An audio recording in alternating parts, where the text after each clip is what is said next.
Hey guys, good afternoon. Thank you for coming to Hispanic Conservative. This is Celia. Sorry, it's been like a crazy week. I was kind of ill last week with allergies, and it was just my whole head hurt, my face hurt, all this part right here. Then I took some medicine and it dried me out all over my mouth, my throat, my head. Feel like I want to blow my nose, but then there's nothing to blow, so it's just weird. Anyway, so it's the end of February, and I know it's already Wednesday, so I'm gonna try to do this recording before my game starts. I took the day off to run some errands, pick up some things, and all that kind of thing. So real quick, as you know, Cash Patel, the vote on Cash Patel, and he passed 49 to 51, which is good. And all these Democrats that are so scared of him, it's just, and they keep saying he's going to do like retribution and he's going to go after Trump's enemies and whatever, and I'm like, well, they went after him too, and he did talk about that during his in his confirmation hearings, right? So how they went after him, and he had death threats, he was doxxed, and he had to move, and all this other kind of thing that happened, and I'm just like, man. But a lot of things that these people did to him and all these other people, including President Trump, is, I don't know if it's illegal, but it seems it's just not right. Okay. But these people, they want to be evil and do people dirty, cause people problems, maybe even cause them harm. Someone else believing whatever they say, and then someone goes and tries to do something to them or their property or their family or whatever it is. And that's just not right. And it's upsetting. I mean, to a point. I mean, you can't control other people and all that kind of stuff, but it's upsetting that there's people that are like that, or they fall for things so easily like that, and then they want to go start problems for people or do whatever to, it's just like, I don't know what's wrong with people.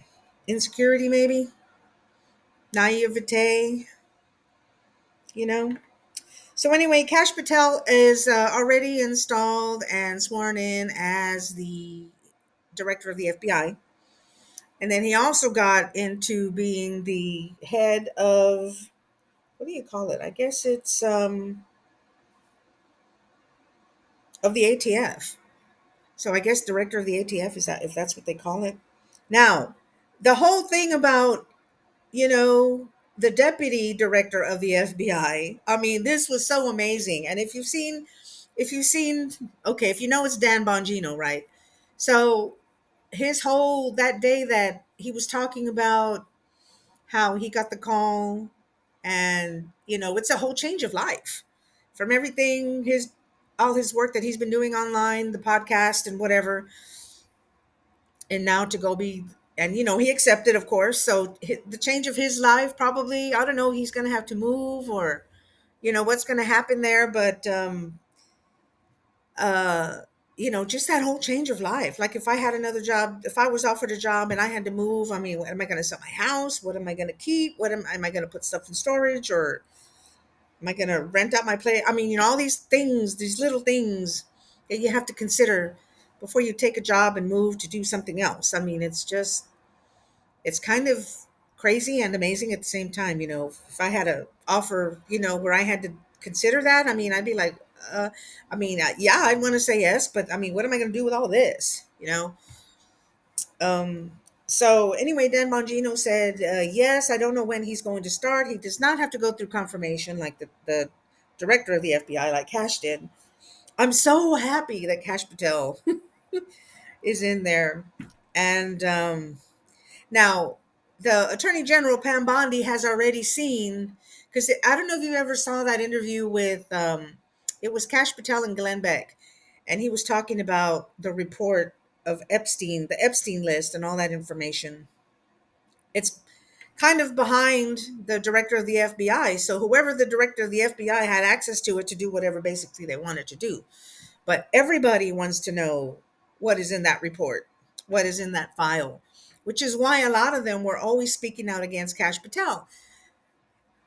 Because, I mean, I will say this, if you know who's on that list.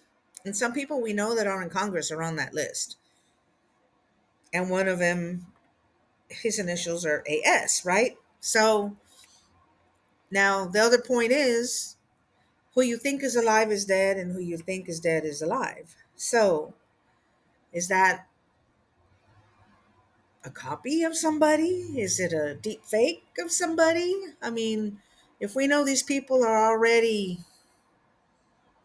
you know what I mean, then they're already gone, pushing the daisies, breathing daisy dust.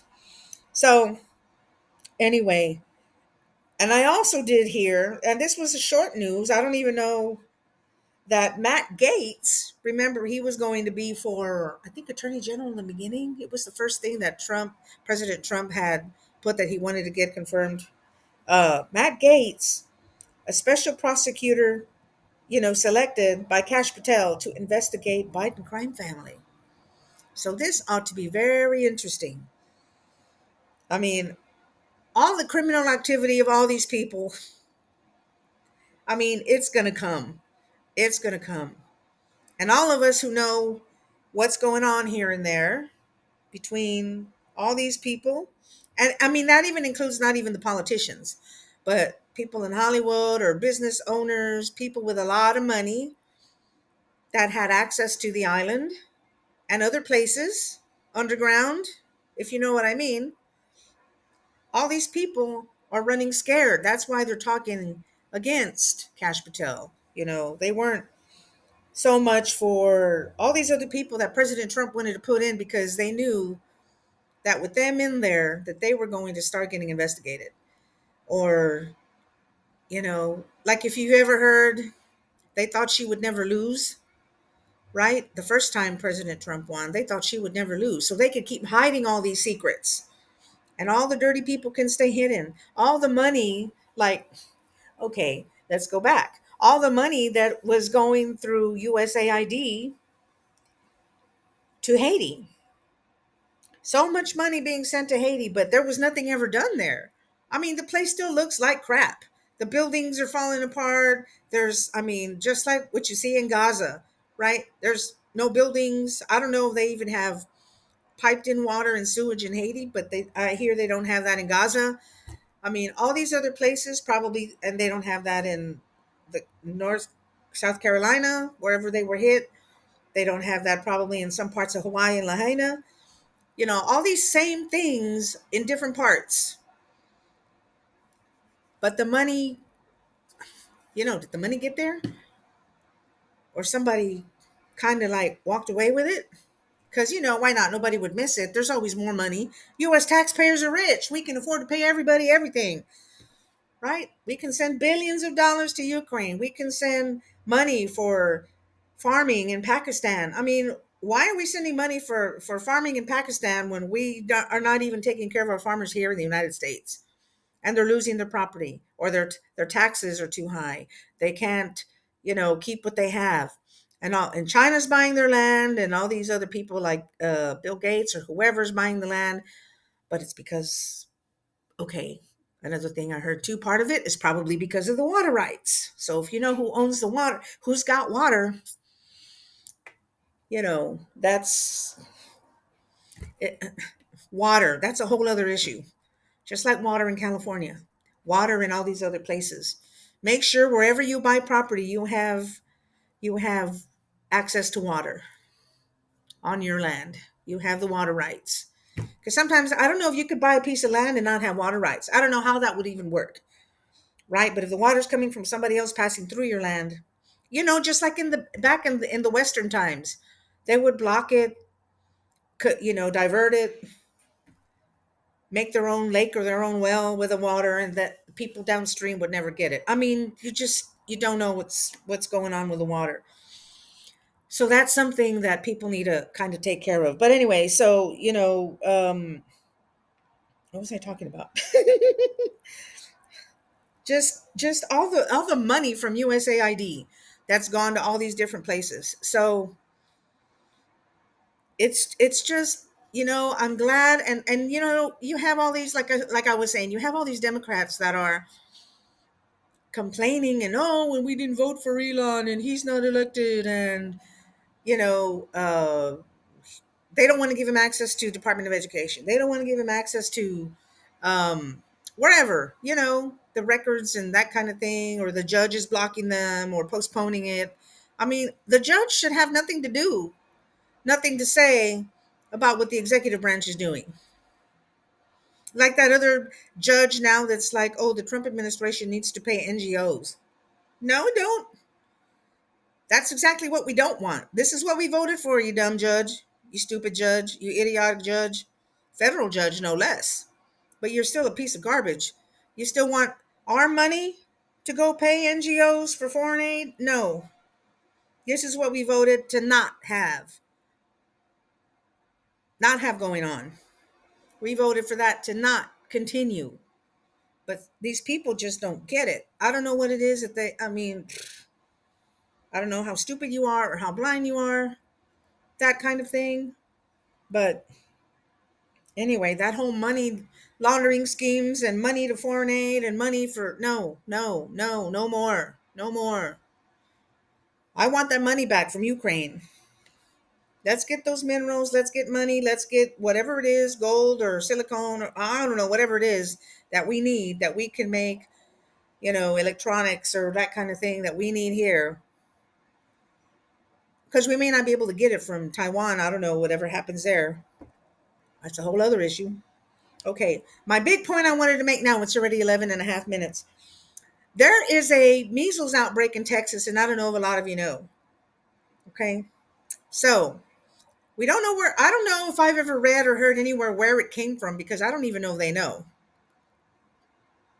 But it had been going around in Gaines County, Texas, which is West Texas, which is close to, I think it was the New Mexico border, somewhere kind of close to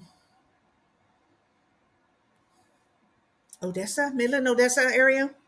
Okay, somewhere around there. So, I mean, it's kind of close to New Mexico, but that's where Texas goes like this. And then you have New Mexico right here. And then you go this way, and then there's El Paso, and then Mexico on the other side, right? Where Texas scoops down like that, right? Like this, and then like that. So you have El Paso. I mean, yeah, El Paso. So you have Mexico right on the other side of there. So who's to say that it's probably, I'm guessing, and I don't know, but I'm guessing it probably came from somebody who crossed the border, who had it or had symptoms of it and came anyway and spread it to other people. Now, the issue with that is why it's important. Somebody from Gaines County came to San Antonio and went to visit the UTSA, University of Texas San Antonio. They were here, they went downtown to the Riverwalk, and then they went to some other kind of a restaurant on the northeast side of town by, I guess, 30, 35, or I don't know, whatever's over there. I always get those numbers mixed up, 35 or 37. Anyway, so the person went over there. Now, where I live close to UTSA.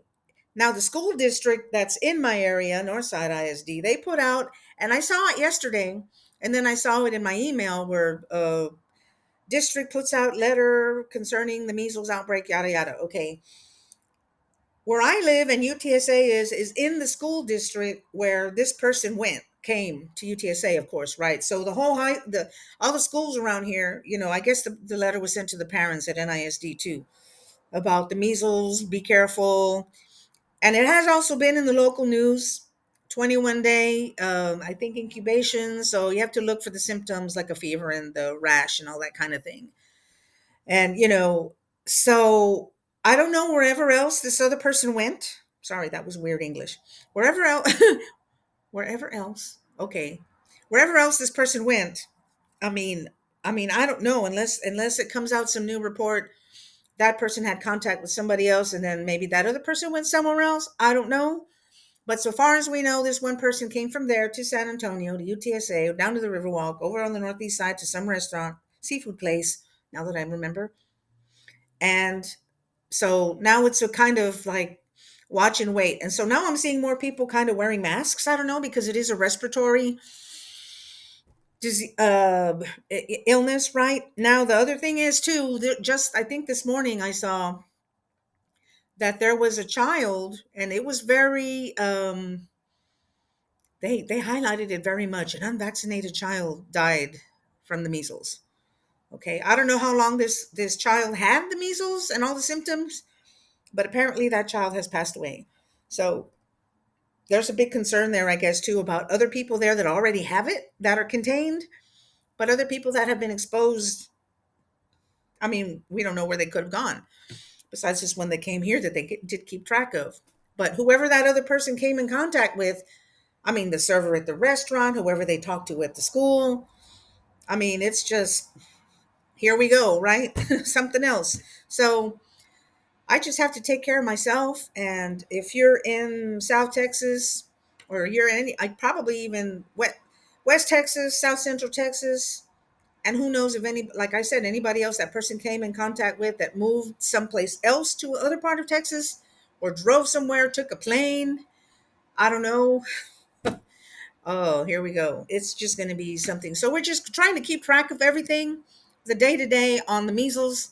You'll see measles outbreak in Texas. I'm sure there's going to be something happening every day, some kind of updates in that. So if you're in Texas, just be aware. If you're not in Texas, you should still be aware because, like I said, somebody could have walked around who knows where, got on a plane, drove somewhere else, long distance.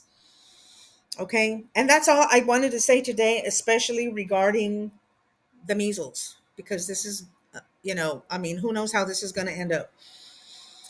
And okay. So I think that's all I have for today. Please like, subscribe, share if you can. Please. This measles thing is really going to be something else. I don't know. I hope not. I really hope not. But anyway, this is Celia for Hispanic Conservative. Thank you for very much for watching, for listening, and I'll see y'all later. Bye for now.